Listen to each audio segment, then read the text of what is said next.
So Gopi, can you unmute and check? Speak. I just want to check.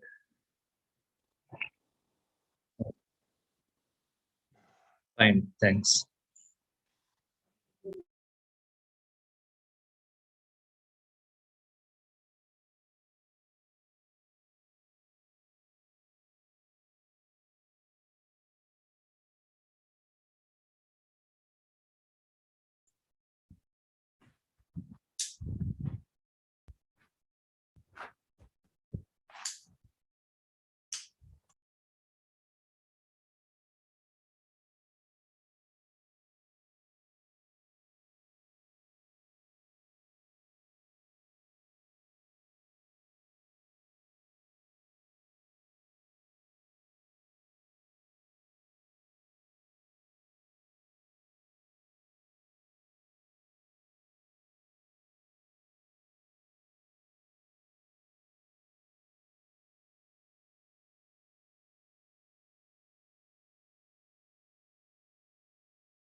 Rami, can I check? Yes.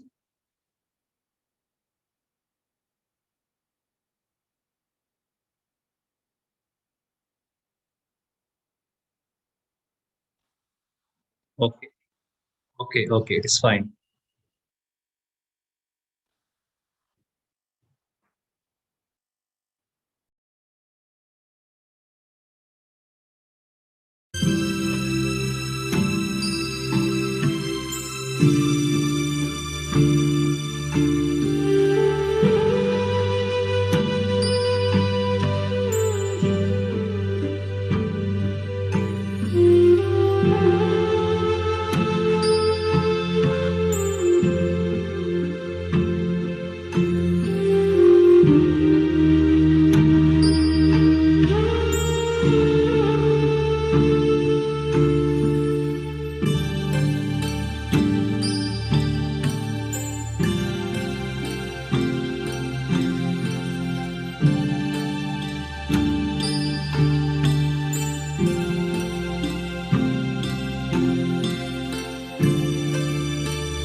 महफूज हुए हैं दाता तेरी याद में। बिन मांगे सब कुछ है पाया, क्या मांगू फरियाद में।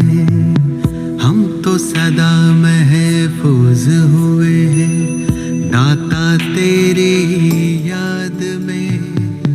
बिन मांगे सब कुछ है पाया, क्या मांगू फरियाद में।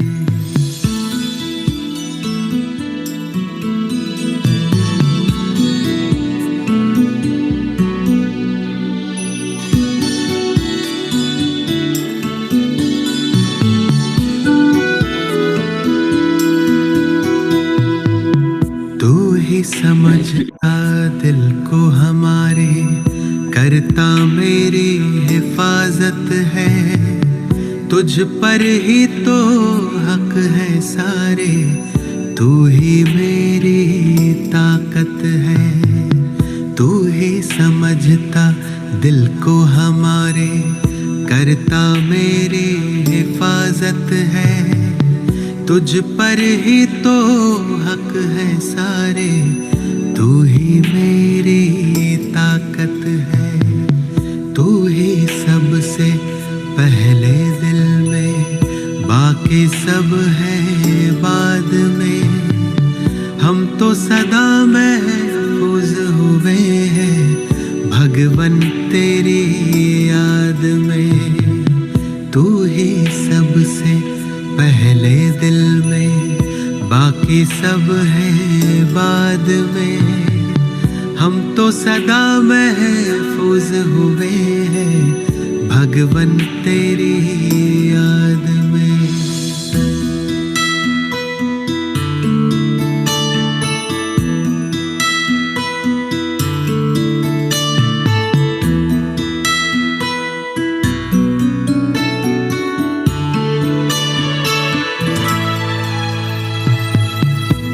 जो गाता तू वो गजल है, तू ही भरता मुझ में बल है। तुझसे मुकम्मल मेरी सांसें, तू ही जीवन सबका तराशे। दिल जो गाता तू वो गजल है, तू ही भरता मुझ में बल है। तुझसे मुकम्मल मेरी सांसें, तू ही जीवन सबका तराशे। तुमने दी है हर एक खूबी मुझको आशीर्वाद में। हम तो सदा महफूज हुए हैं साहिब तेरी याद में। तुमने दी है हर एक खूबी मुझको आशीर्वाद में। हम तो सदा महफूज हुए हैं साहिब तेरी याद में।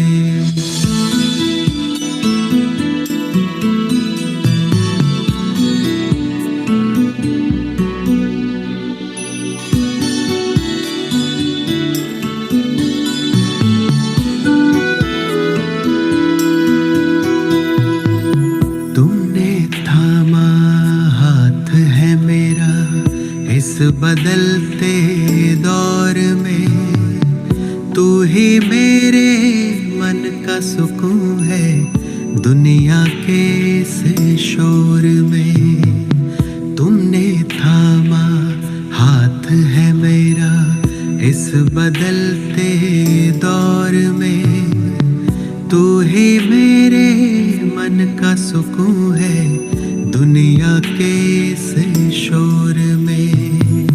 पाए हैं तुमसे सभी खजाने मैंने जायदाद में। हम तो सदा महफूज हुए हैं ईश्वर तेरी याद में। पाए हैं तुमसे सभी खजाने मैंने जायदाद में। हम तो सदा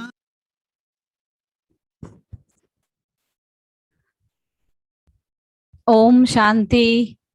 Good morning. Hearty welcome to our dear brother Charlie.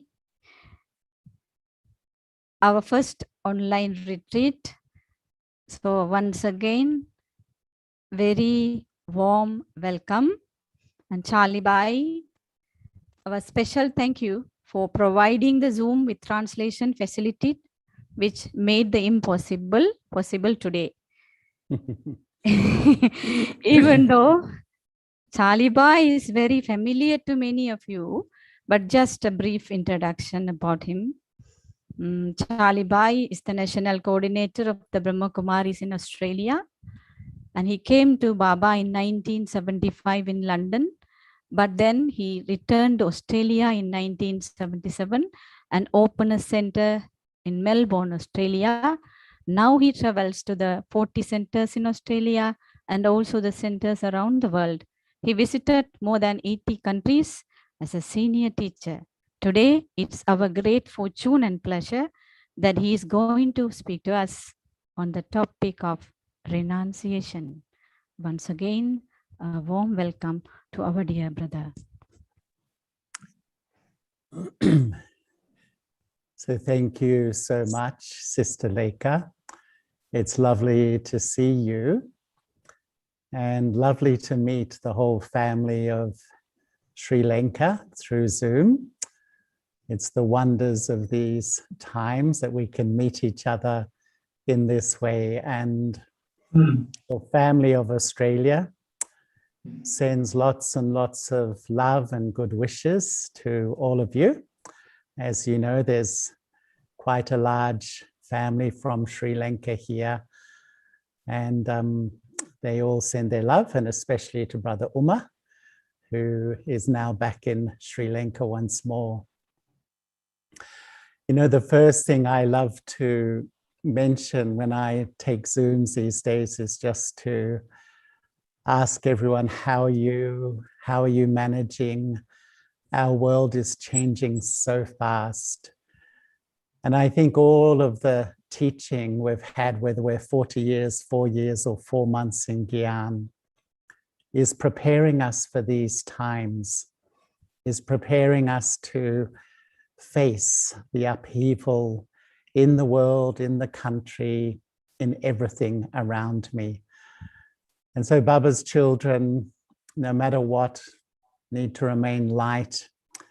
And I think your beautiful retreat around Mama's Day, I'm sure Mama is an incredible, shining example of the one who had to face a lot and yet remained ever light and ever happy.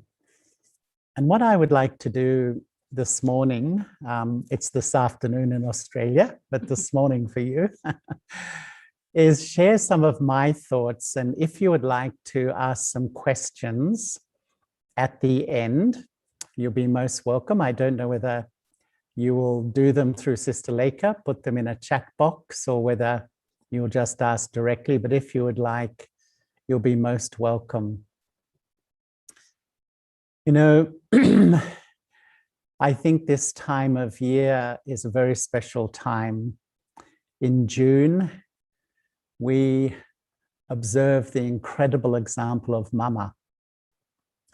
In July, we remember Didi Manmohini. And Didi was extraordinary. In fact, when Mama left the body, Brahma Baba invited Didi Manmohini to really take up her duties in Madhaban, in Pandav Bhavan. And in August, it's Daddy Prakashmani. But we're talking today about the extraordinary inspiration of Mama's life for all of us. And yet, to be very open with you, last Monday, who remembers the Muli on Monday? It was one of those Mulis that really touches my heart, because Baba said, children, forget everyone and everything. Only remember one. Do you remember? Just forget everyone, even this Brahma Baba. Just forget them. And so what do we think when we're, celebrating Mama? In my mind, it's like remember Shiv Baba and follow Mama and Baba. Why do we follow Mama and Baba? Because they were the examples that actually remembered Baba in action. They were the examples, whether they're interacting with the children, they had responsibilities, they had challenges, they had problems, but they were able to keep the subtle thread with Baba. And Mama's life, I'm sure you've been hearing so many stories, but I remember Daddy Prakashmani sharing about Mama, because Daddyji was in the same class at school with Mama. They were school friends. And I remember Daddyji saying that Mama was the fashionable girl in the class. It was Mama who wore the Western clothes. It was Mama who spoke English. Mama was the fashionable girl. And as you know, at the age of 15, when she met Saka Baba, Baba gave her long drishti. I remember Daddy Janki telling us this. Baba gave her long drishti, long drishti. And then Baba said, "You are Radhe." And virtually instantly, Mama changed. And I remember Daddyji saying that Mama changed from this fashionable girl to the embodiment of renunciation, tyag, the embodiment of tapasya, and the embodiment of really an elevated server. And I'd really like to share a little bit about this today, because really I think that all of us are Baba's children. We have all transformed. And I think as Baba's child, I become more peaceful. As Baba's child, I become more loving. As Baba's child, I become sweeter. But still, many times, Baba's children are too fragile, too sensitive, too affected by problems, too easily influenced, too easily upset. In other words, we have become virtuous, perhaps not powerful. And to me, Mama was the embodiment of renunciation and tapasya that really made her spiritually powerful. In other words, no matter what was happening around, she remained stable and uninfluenced. And I feel that this is Mama's example to us for this time, because the message from the world is we have to become the embodiment of spiritual power.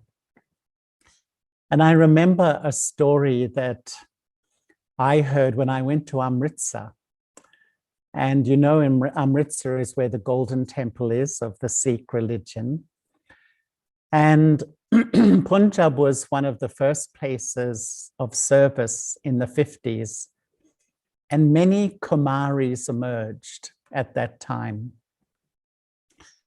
And they became some of the zone in charges of India. Many special jewels emerged. But because these girls weren't going to get married, there was upheaval in the community. And Baba sent Mama to Amritsar because there was a lot of opposition because the girls wanted to be pure. And the family in the center in Amritsar, Daddy Chandramani used to live there. And they told me that once a crowd of 1,000 people gathered outside the center, 1,000 people. They were not happy. And Mama was in the center. And Mama went out herself to meet that crowd. And Mama was so calm and so still. And Mama invited the leaders of that crowd inside. And then Mama took 10 or so into the center, and she met them and explained to them and cooled them down. So Mama's power, spiritual power. So not only so loving, once Ramesh and Usha, you all know Ramesh and Usha from Bombay. Usha, Sister Usha, was telling me, she said, if you think Daddy Prakashmani was sweet, Mama was 10 times sweeter than Daddy Ji. I find that hard to imagine.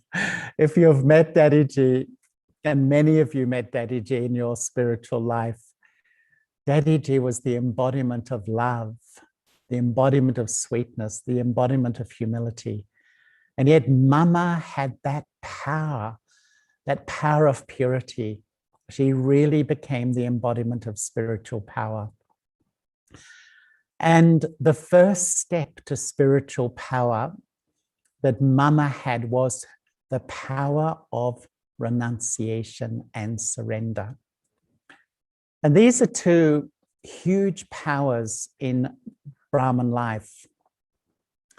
You know, renunciation is letting go the rubbish. We all bring rubbish. That is our body consciousness, our ego, our negativity, our impurity, our vices. Every single human soul has rubbish. But surrender is of the things of value I bring to Baba. We bring our skills, our talents, our virtues, our wealth. We bring that as well. And this is why really Baba says, when there's renunciation and surrender, we become a trustee. And this is Baba's method for spiritual progress. And this is what Mama really followed. And what that really means is that I use everything without attachment, without dependence. And that really means that when I sit to remember Baba, I'm not pulled by the rubbish or pulled by the things of value. I can actually go to Baba.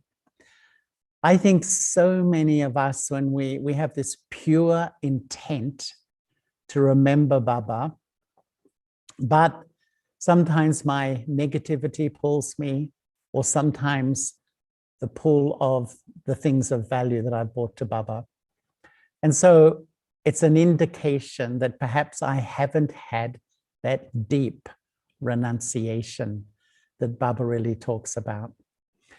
And renunciation creates fortune. Baba always uses the word fortune with renunciation. Mama created the highest fortune. She's going to be Lakshmi. How? Her instant power of renunciation. Renunciation is stepping away from the consciousness of mine and all my rights to that thing finish. Stepping away from the consciousness of mine so that all my rights to that thing finish. And it's almost like true renunciation is I never take it back once again. And sometimes I think, look at the cycle. We came naked. We came with nothing. At the end of the cycle, I have a shopping list of mine, my body, my relatives, my relationships, my possessions, my money, my opinion, my ideas. There's so much my that is inbuilt in the soul. And ultimately, this life is letting go everything so I become completely naked once again. Everything I've acquired throughout the cycle, in my relationship with Baba, I now have to let absolutely everything go. And this was really Mama. Mama, as soon as she met Baba, she just had this power to renounce the consciousness of Maya. And instantly that power gives you deeper yoga. But Baba talks about 3 levels or 3 stages of renunciation that Mama went through that really are stages of spiritual power, rebuilding my inner strength, my resilience, so that I can handle any situation that comes in front.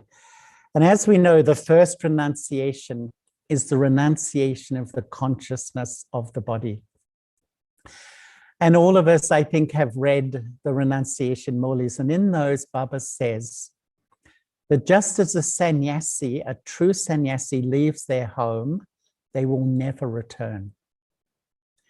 A true Brahmin leaves the home, the body, and is never attracted to the body again, even through thought. What is the attitude of a renunciate? That I use this body in trust to Baba. It's Baba's body and I use it. I'm a trustee to use this body for service. This was Mama. Look at Daddy Gulzar.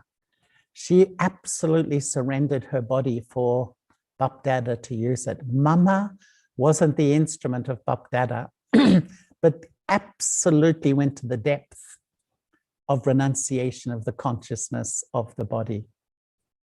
And what's the result? I begin to reclaim my authority. And all dependence begins to go.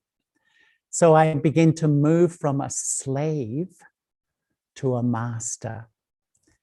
And really, what is the sign of a slave? The sign of a slave is that they are always feeling some sort of sorrow. There's always some sort of sorrow on their face. They're always upset. So they're upset about something today, and then tomorrow they're upset about something else. What is the sign of a master? What is the sign of the soul that's becoming the master of the body? They are always cheerful. And so really, the one who's the true renunciate, how do I know that I've really renounced the consciousness of the body like Mama? And that is, the sign is that, is there any difficulty? Is there any person? Is there any situation?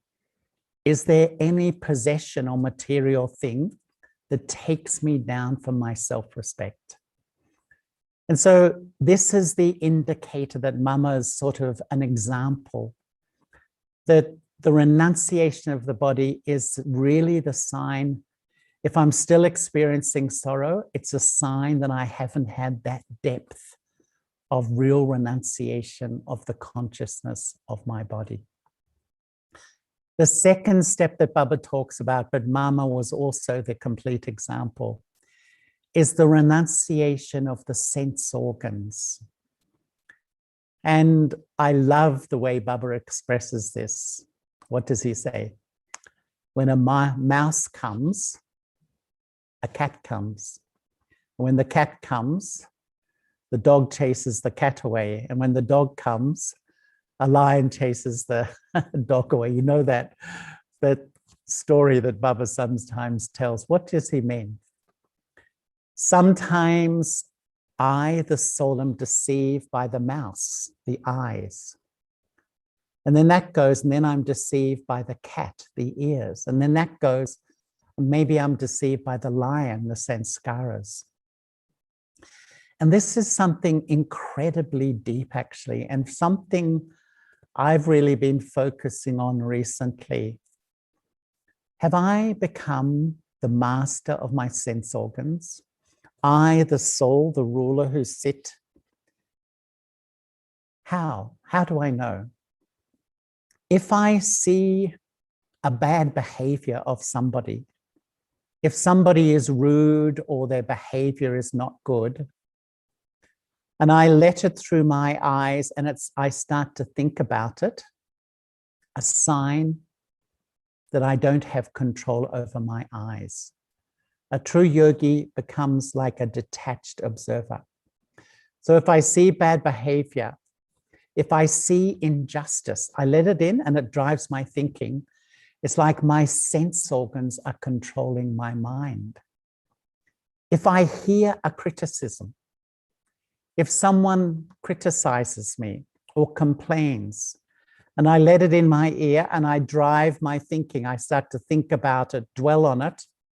That's a sign I am not the master of my hearing. I am a slave to my sense organs, meaning I'm still influenced by the world around me, affected by the world around me. The one who's had true renunciation of the sense organs will not be influenced or affected by the behavior of others, the atmosphere of the world, etc. This was Mama. Mama was not only had that power of renunciation of the body, she'd settled her account of sorrow, she also had the power of renunciation of the sense organs, wasn't influenced by little things, upset by little things, affected by little things. And the third step of renunciation, the renunciation of the relationships of the body. And in this, Mama became the real conqueror of attachment, the destroyer of attachment. And as Baba says, attachment manifests in two ways, attraction and repulsion, both sides of the coin. And you know, sometimes I think for we Brahmins, repulsion can be a bigger problem than attraction. And you know, sometimes if I dwell on someone's weakness or what they've done, you know, it actually completely distracts me from Baba. It disturbs my mind. My dislike disturbs my mind. And you know, this is dependence. And you know, once Baba said that this is like a royal form of selfishness. When I dislike somebody, I don't like you, I don't want you around, you're like this, you're like that, I reject another person, it's a royal form of selfishness. Why? Because that person doesn't behave in the way I like. That person doesn't do things in the way I like. That person doesn't speak in the way I like. That's life, actually. But when I have dependence, I reject some and I like some. You know, sometimes, you know, we say this group is good, this person's good, these people are no good. Both sides of the coin is impurity. And when we're attracted, it's like we bow down. How do I know I have even subtle attachment to somebody? When a problem comes, a big problem comes, where does my intellect go?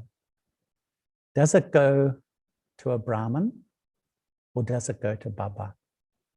And really, the instant a problem comes, just be honest and observe yourself. Where does my intellect go?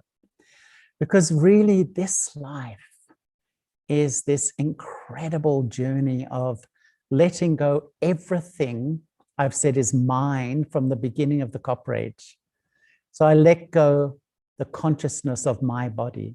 I let go the consciousness of my sense organs. I let go the consciousness of all bodily relationships. This is the true Raj Yoga. And even Baba said that sometimes we have these subtle karmic accounts with other Brahmins. You know, I give support to another and that person takes support from me. Sometimes we can do this with people in our centers. There's a subtle support, a sister with a sister, a brother with a brother, whatever it may be. Without really realizing it, Baba said, we create a subtle account with that soul. And we know that when we have these subtle accounts, I can't really remember Baba.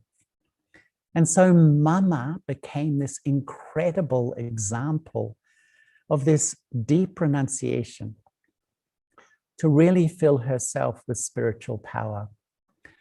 And I remember Baba said that we have to renounce 3 households: the Lokik household, the household of the body, and the household of service. And you know, all of us have renounced our Lokic household. That's why we are practicing as Baba's children. But you know, Baba said a very interesting thing. He said, those who renounce their Lokic household are renunciates. It's a huge thing. But the second step are great renunciates who renounce the household of the body. And Baba was saying there are some children who they renounce the Lokic household and the household of the body. They are stable. They have become virtuous.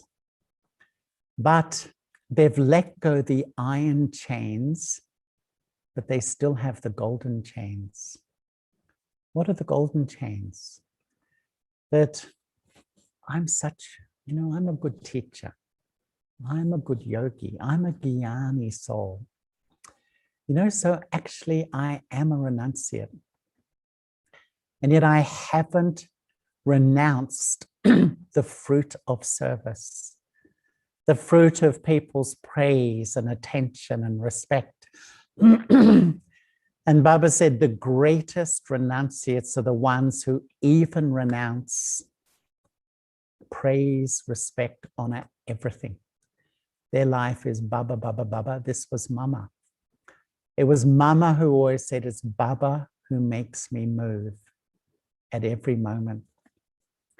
And so why I think Mama is such a great example is because she had this renunciation, which enabled her to have that tapasya, that quality of yoga that I think we all dream of. And you know, all the photos I see of Mama, her face looks yogi. It's almost like you can see her consciousness connected with Baba. And I've been thinking so much about this recently, that God, Shiv Baba, the supreme soul amongst all souls, the one who is eternally pure and retains all gyan, all truth. He's never deceived. He never becomes impure. What is his main advice to us? The main thing he tells us every day. The one who's eternally pure, the ocean of knowledge. Children, remember me. And that's what Mama's face reflected, remembrance. And you know, I've been thinking, I'm a Brahmin now of 46 years. I'm amazed. Mama was only a Brahmin of 28 years. What a stage she reached at that time. And really, she had this tapasya. And what does that mean? Actually, what I've been thinking about recently is that Baba never uses the word meditation. Children, meditate. He rarely uses the word yoga. The word Baba always uses is remembrance. Why? Because remembrance is natural. At every millisecond of life, I am remembering. I'm remembering, like me now, I'm remembering what I'm going to say next. I'm remembering that you're listening. I'm remembering, you know, the next point I want to say. You know, we're constantly remembering. So remembering is natural.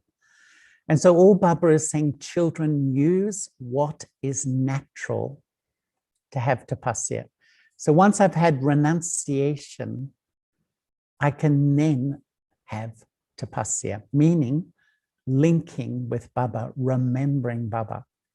And when I remember Baba, three things happen. First, I connect, I plug in to Baba. Second, whatever I connect with, I'm influenced by. And thirdly, whatever influences me, I have a feeling inside. This is instant. It's absolutely instant. When I remember, I'm influenced, and when I'm influenced, I have a feeling.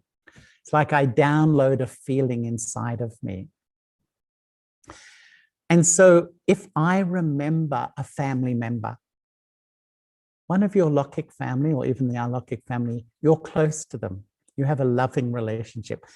The instant the subtle thread of your intellect remembers them, you're influenced by that loving relationship. And you download this very light, easy, warm feeling inside. You feel good. If you remember a family member or another Brahmin, the instant the subtle thread connects, and if you're having conflict with that person, you're not getting on with them. The instant your intellect touches, you're influenced by that conflict, that disagreement, and instantly you feel uncomfortable, you feel peaceless, you feel unhappy, and you download this feeling of disturbance inside. And so what is Baba saying? Baba's saying, children, connect the subtle thread of your intellect to me. The more you do that, you are influenced by me, and we start to download Baba's vibrations into the sacred space of my mind. And I've really been thinking about this so much because, you know, if I'm honest, I can sit even in Amrit Vela, and I'll sit and the subtle thread is with Shiv Baba, and then in a second, I'm somewhere else. It may not even be a negative thought, but maybe thinking about service or thinking about a situation. It's not even a bad thought, a negative thought, but the subtle thread has traveled somewhere. And to me, Mama had this incredible attention to keep the subtle thread of the intellect with Shiv Baba. Why? Because when I really keep the subtle thread, I remember Shiv Baba. I'm influenced, and I download Baba's beautiful high vibration. You know that lovely, sweet feeling in your mind? You feel so light, so peaceful, so pure, so calm. What a sweet feeling. And when your mind has this like remembrance, this light vibration, it sustains you. This is the greatest sustenance. It sustains the atmosphere around you, and it sustains others close to you. If you want to know how to sustain others and how Mama sustained others, she just kept this incredibly elevated vibration in her mind based on her renunciation and her tiag, her renunciation, and her deep remembrance or tapasya. And that will sustain the self also. And so Mama really had this quality of remembrance as she moved, as she walked, as she talked. And, you know, I've been asking myself this question, you know, and I think it's a good question to ask the self. You know, if I'm not happy, there's only one answer I need. There's only one question, really. What have I been remembering? If I'm not happy, if I'm not peaceful, what have I been remembering? What have I plugged the subtle thread of my intellect into? Because we plug it into a memory. We plug it into what someone has said to me. We plug it in, we connect with someone's behavior. And I dwell, I remember that, and then I wonder why I'm not happy. I wonder why I'm not feeling good. This life is paying a deep attention. This is tapasya. It's paying attention to where the subtle thread of my intellect goes. And as Baba often says, many drops make an ocean. And you know what I'm feeling today really, as Baba's children, if we follow Mama in her life, I've got to increase the quality and quantity of remembrance. This is a life of a yogi. And some of us think, how do I do that? Because, you know, we remember Baba and then the intellect travels and plugs into something. Sometimes I think it's like clicking on a website. You know, you click on a website and you download data. You click on a memory of someone, you download data, thinking, thoughts, feelings, emotions of that person. And then I feel flat inside.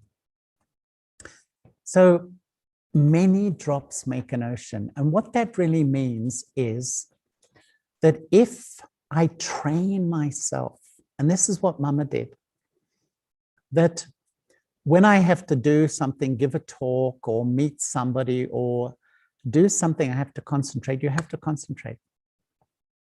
But as soon as that finishes, go back to Baba.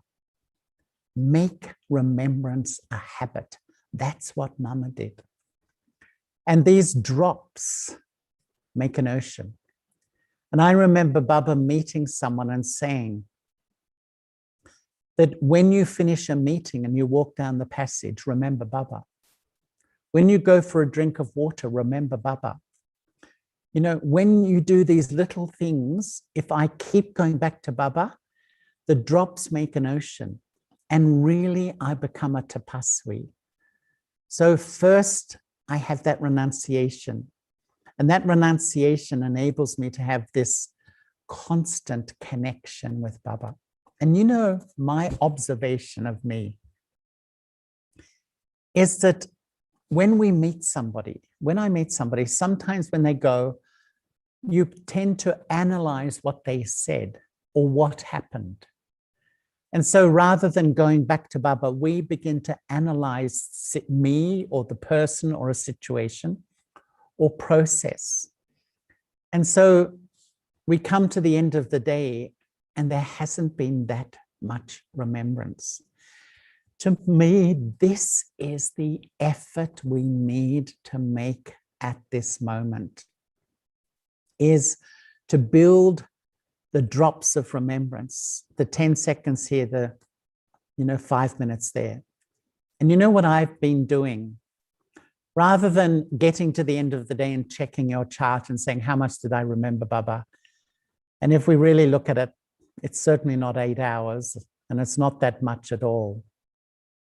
But if I see I've got to do something, I've got to chop the vegetables, it's going to take me 15 minutes.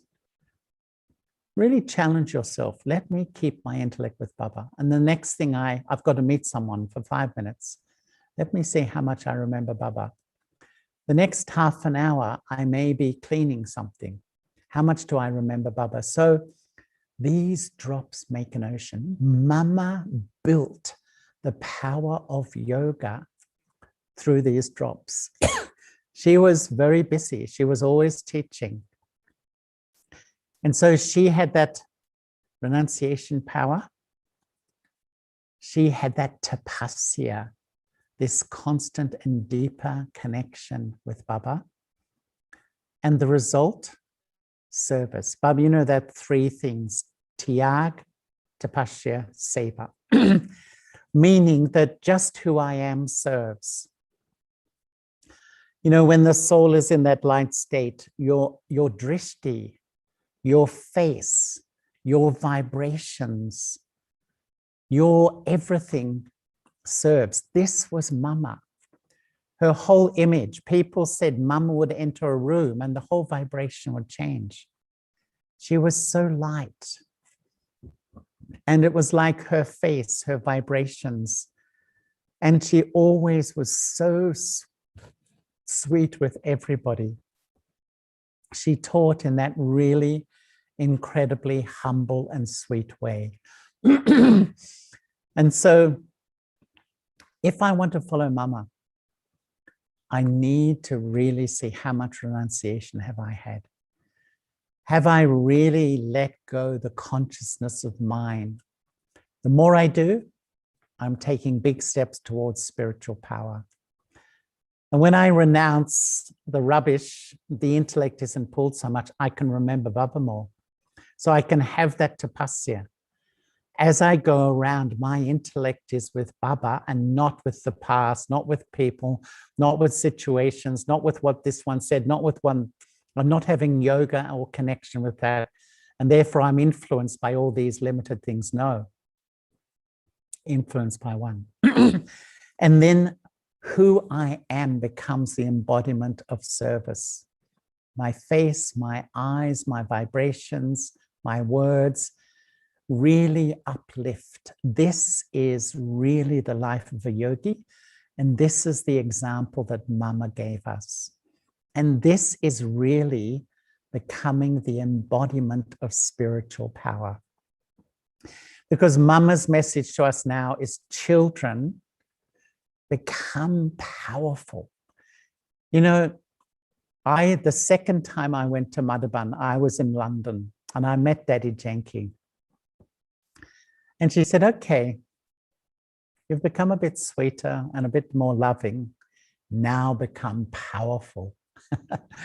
And I really think that that's what we have to become.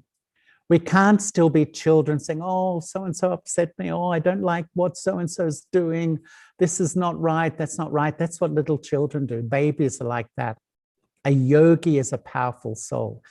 A yogi is not influenced by all these temporary and limited things. And I think I have to ask myself a few questions. The first is, who is powerful in my life? Who is powerful in my life? Is it others and their opinions? They can be really powerful. Is it my emotions? You know, the emotion of hurt, the emotion of upset. Is it my karmic story? I just danced to the tune of my past karma. Is it situations? Or is it Baba? Because if it's not Baba, what happens is I go along for a while, a situation comes or another person says something and I go into a spin. My head goes into a spin of thinking and thinking. Even when I meditate, I can't stop thinking about this problem or this person or this situation. It's a sign that I'm still weak. I haven't become a powerful soul. When is the time to become powerful? What did Baba say today in the early morning hours at Amrit Vela? And you know, I sometimes have the image, Baba comes along at Amrit Vela and says, good morning, child. And I'm sitting there and I'm thinking, I'm so absorbed in my own thoughts, absorbed in my own story, thinking, what do I do about this? I've got to do this. This person's like this situation's like this. I'm there, I'm sitting, but I'm absorbed in my own thinking, my own story. And Baba says, oh, child, you're busy. I'll go to somebody else. Really, we get so absorbed in me and my story and my own thinking. So I don't remember Baba. So I don't get power. I understand, I recognize Baba. I have faith in Baba, but I don't really take power from Baba because I'm still so absorbed, really. It's a sign I still lack the power of renunciation and the power of tapasya. And the second question to ask my heart, what fills me with power and what drains me of power? It's a good question to ask my heart. I remember once Baba said, you people sit in meditation, you fill with power, you sit in a bhatti, you fill with power, the bhatti finishes, you open your mouth and all the power drains out your mouth. So it's like we fill with power, we drain with power. We fill with power from Baba, then we speak or we do weak actions, we drain of power. And then sometimes we say, Baba, I'm your child, but I haven't really become strong. So little things upset me, little things affect me, little things disturb me. And that's where my yoga goes. My yoga goes to the disturbances and other people and their behavior. And once Baba said there's a deep relationship between power and waste. The more waste, the less power. Mama, she churned. She remembered Baba or churned. And that's where she became really the embodiment of spiritual power. As a Brahmin, I need to understand there's only one source of power, and that is Shiv Baba. We remember Shiv Baba, we follow Baba and Mama.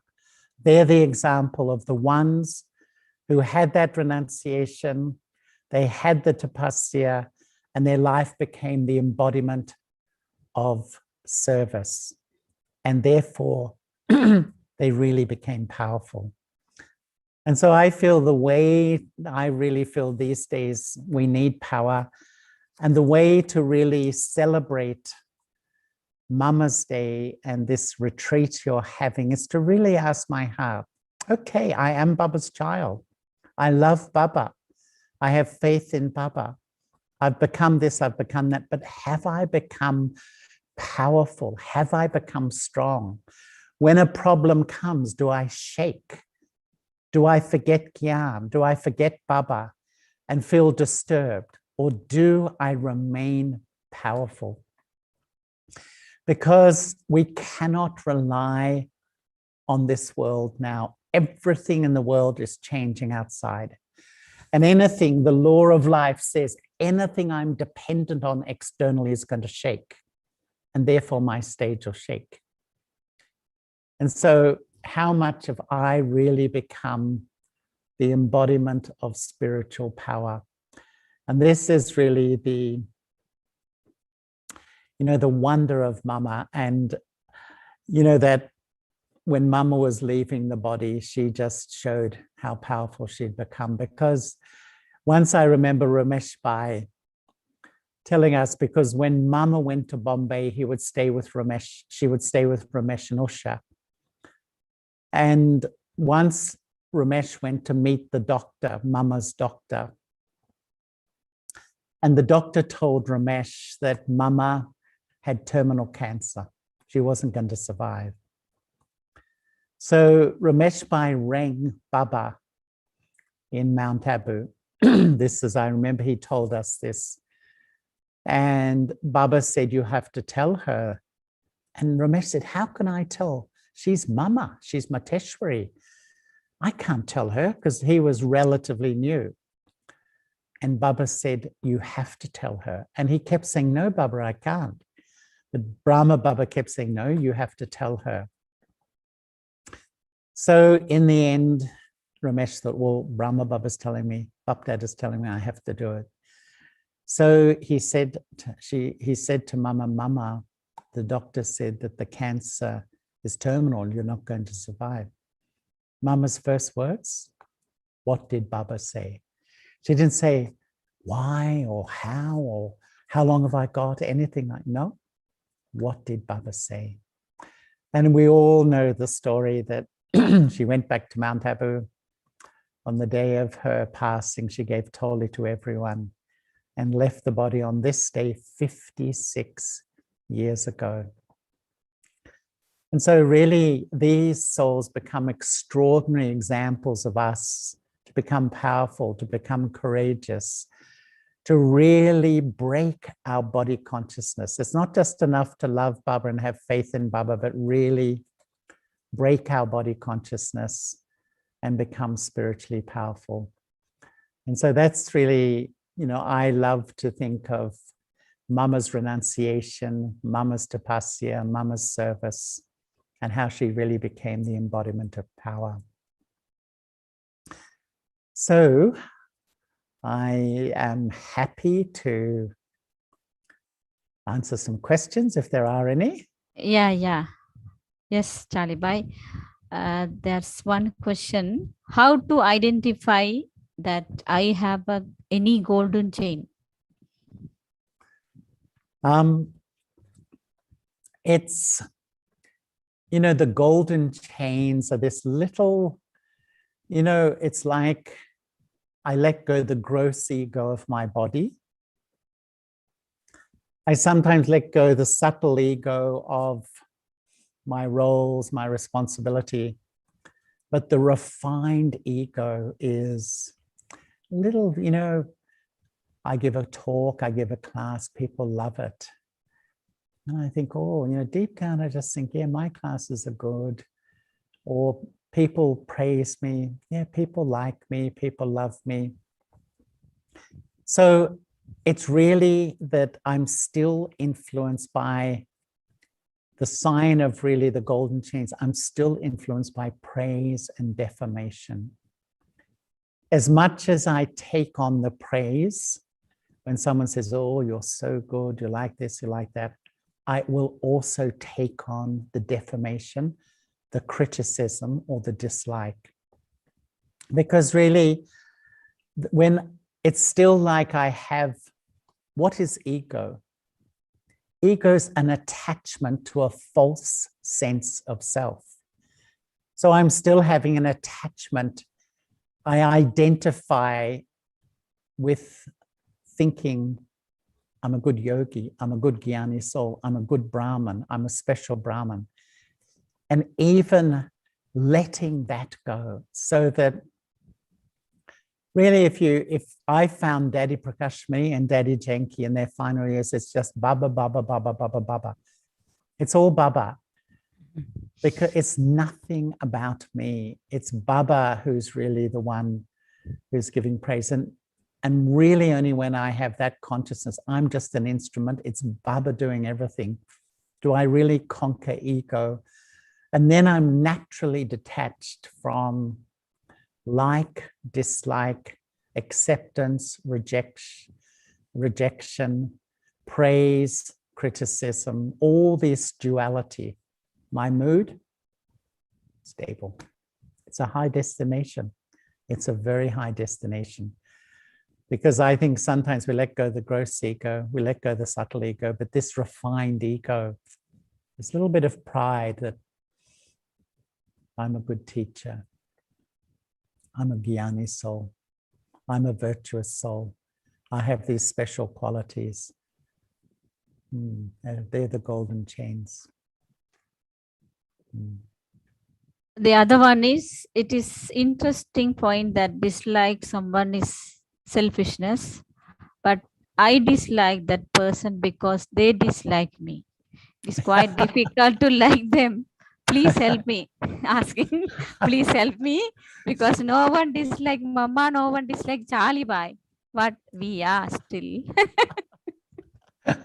Well, I would say, a part of life. I was only sharing this the other day that when I came to Baba, I think my nature was a people pleaser. When we lack self-respect, and almost all of us, we all, by definition of body consciousness, we will lack self-respect. And so where do we get respect? We try to get it through people. And how do we do that? If we please people, they will praise me or respect me, and I'll feel good about myself. So we start to seek approval from our family members, from our seniors, from our bosses. And sometimes we become a beggar of approval from others. And, this is really a gross state of body consciousness. And so, we want that. And it's the same sort of sanskara in a way that, the inevitable thing in life is that some people won't like me. And, sometimes they say I have 100 friends and colleagues and family members, 99 love me and 1 hates me. Who do I think about? Who do I think about? That 1 who hates me. Why don't I think, isn't it great? 99 people love me. But this is really, I would say, for most Brahmins, the great weakness is still being affected by relationships. And sometimes some people will dislike me. But if I get affected by that, it's my weakness. It's my weakness.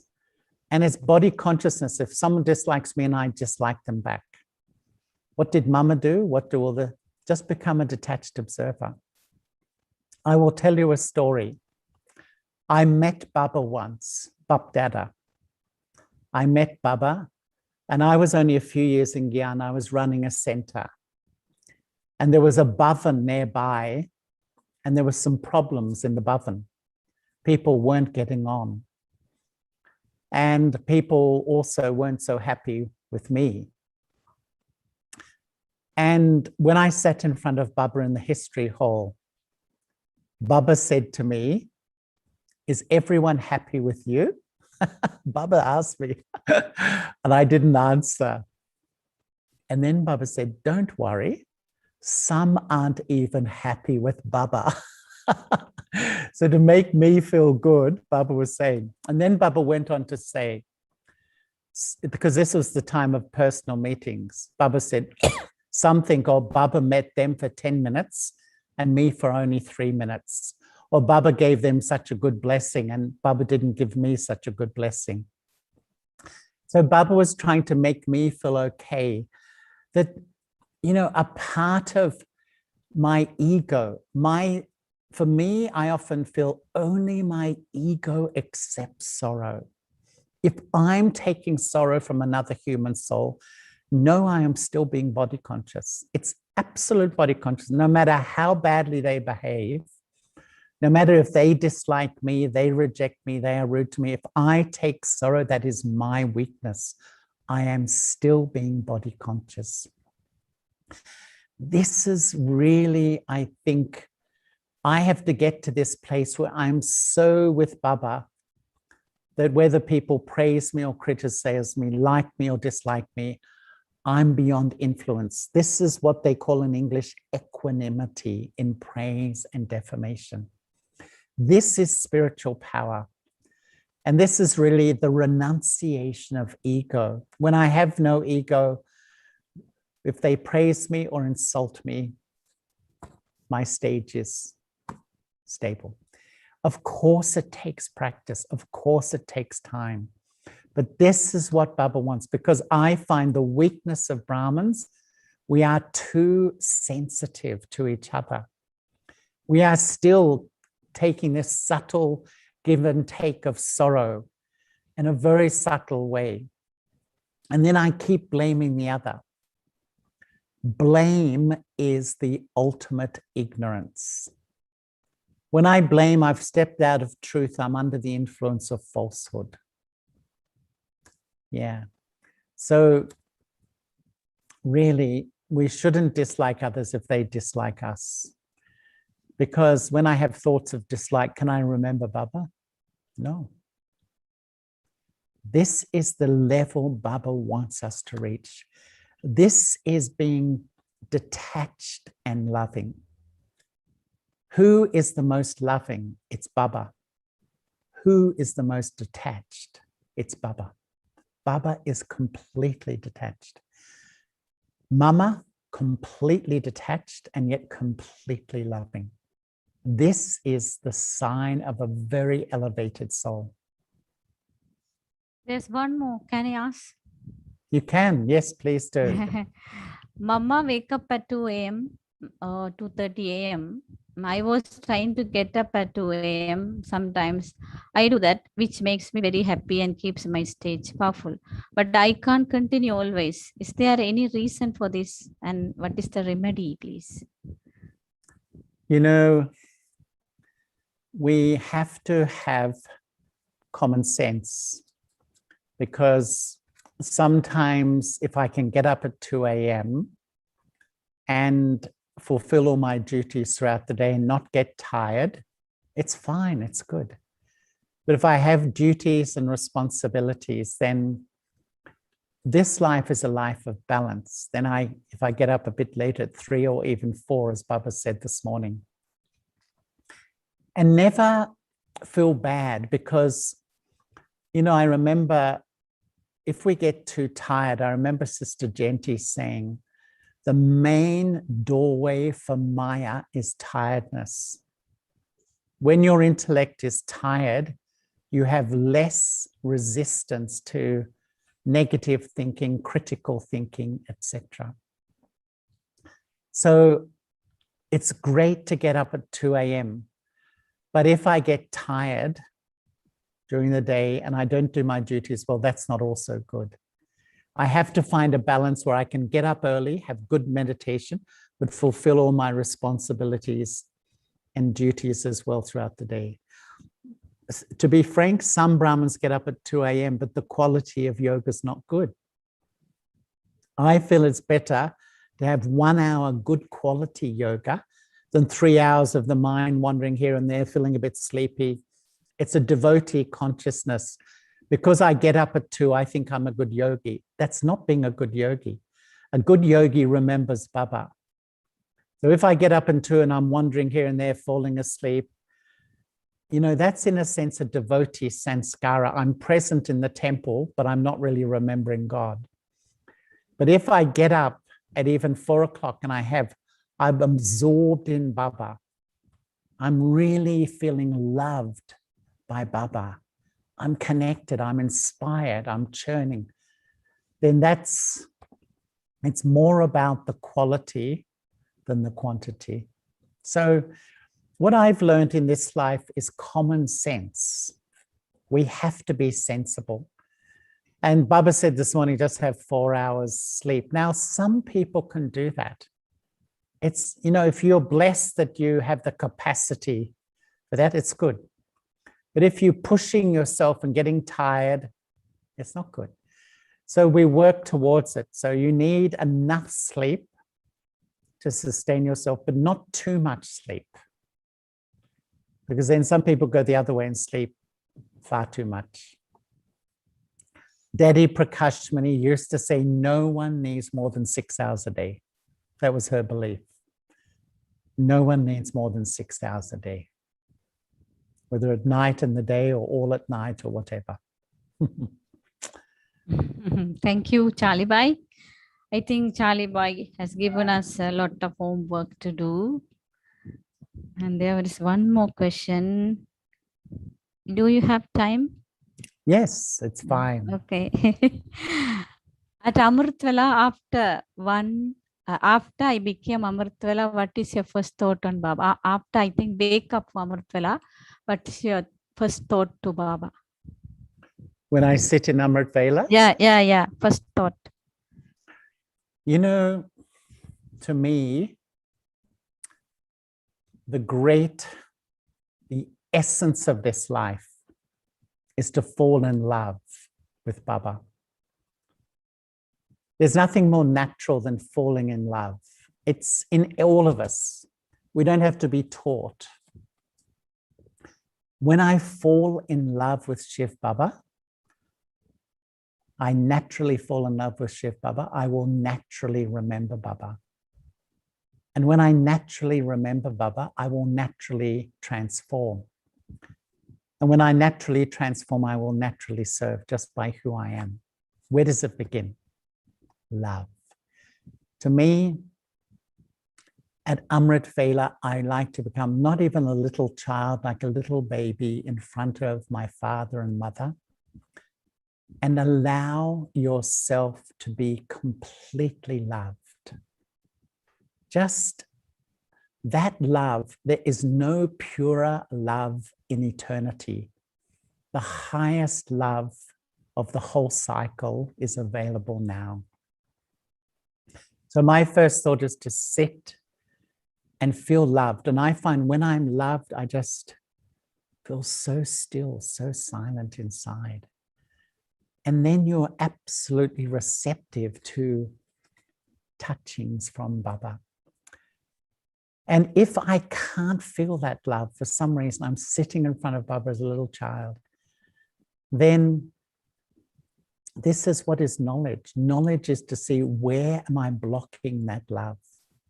If I'm sitting in front of perfect love and I can't feel it, why? Don't feel bad, don't worry, don't panic. This is deep. This is removing the blocks. And the main block is not feeling worthy, not feeling good enough, not feeling pure enough to be loved by the one who's eternally pure.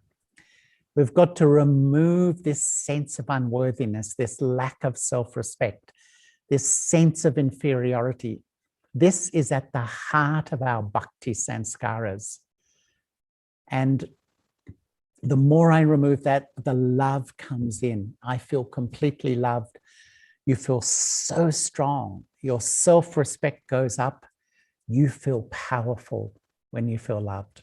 So for me, that's my first thought. Just to become a little child. I don't think too much. I don't analyze too much. I don't process too much. I just allow myself to be completely loved. To me, that is the key of this life. There's one more. I have a lot of free time to make effort, but not always there is enthusiasm to spend time. So I spend time in media entertainment. What can I do to maintain my enthusiasm? I think that really I've got to be creative in my Brahman life. You know, because we are creatures of habit. And there's a saying, if you always do what you've always done, you'll always get what you've always got. You'll get bored. I'm afraid even if you just sort of read things and it just seems the same, you get bored, and so you get attracted to the world. And actually, I would say it's a sign of lack of creativity with Gyan and yoga. A really good Brahman is always exploring, always researching. You're like a spiritual scientist, constantly researching ideas and topics. Because if I just wait to be fed by others, I will get bored and I'll start to be attracted to the world, going on the computer, really. And what was I saying earlier? You do remember, Baba, you feel powerful, then you watch this rubbish on the internet, and then it's that waste drain, and then you don't feel I'm really moving forward. I have faith in Baba, I love Baba, but I'm not really progressing spiritually. Really, I would, you know, you can read a little bit of news and a little bit of it, but I wouldn't keep, I'd really be disciplined with yourself. And set yourself a month with churning ideas. I love to write.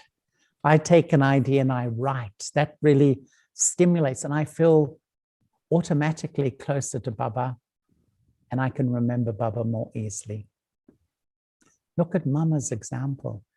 She's the goddess of knowledge. Her intellect, like Daddy Jenkins, just was always going deeper and deeper and deeper into Gyan.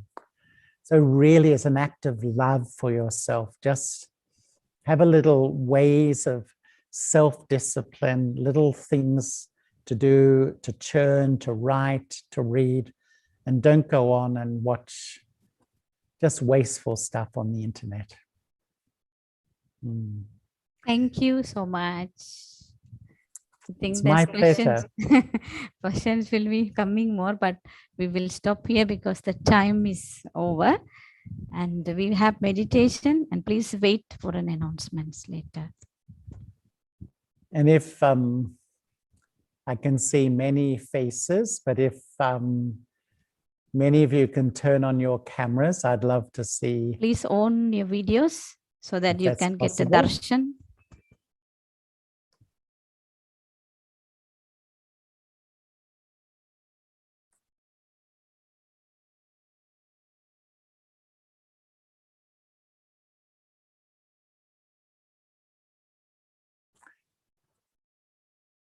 Okay, thank you so much, everybody. It's really been lovely to be with you.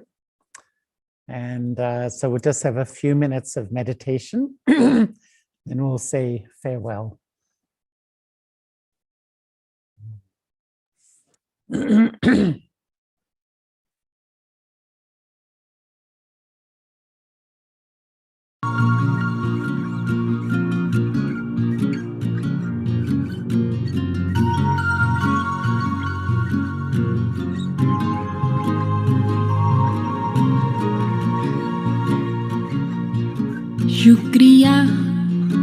आपका प्यारे प्रभु शुक्रिया, शुक्रिया आपका प्यारे प्रभु शुक्रिया। मुझको जीवन दान दिया, अपना बना लिया। शुक्रिया आपका प्यारे प्रभु शुक्रिया।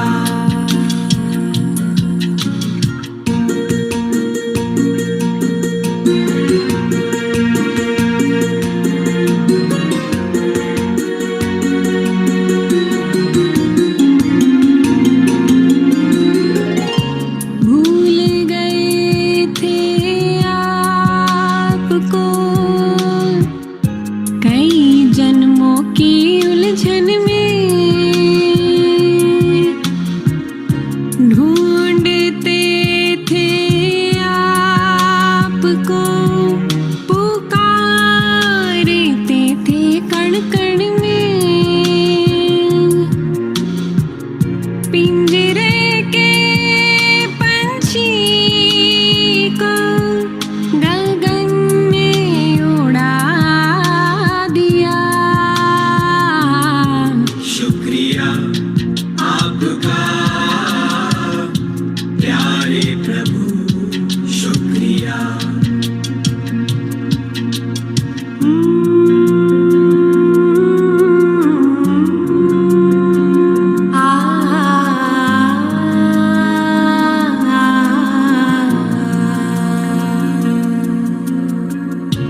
अब तो तुम समाए हो हर सांस में, दिल की धड़कन में। तन सेवा में है लगा, पर मन हर पल वतन में।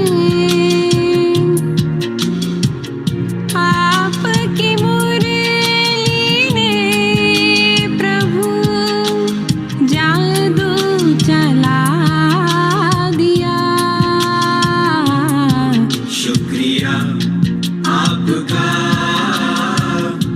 प्यारे प्रभु शुक्रिया। शुक्रिया आपका प्यारे प्रभु शुक्रिया। मुझको जीवन दान दिया, अपना बना लिया। शुक्रिया आपका प्यारे प्रभु शुक्रिया।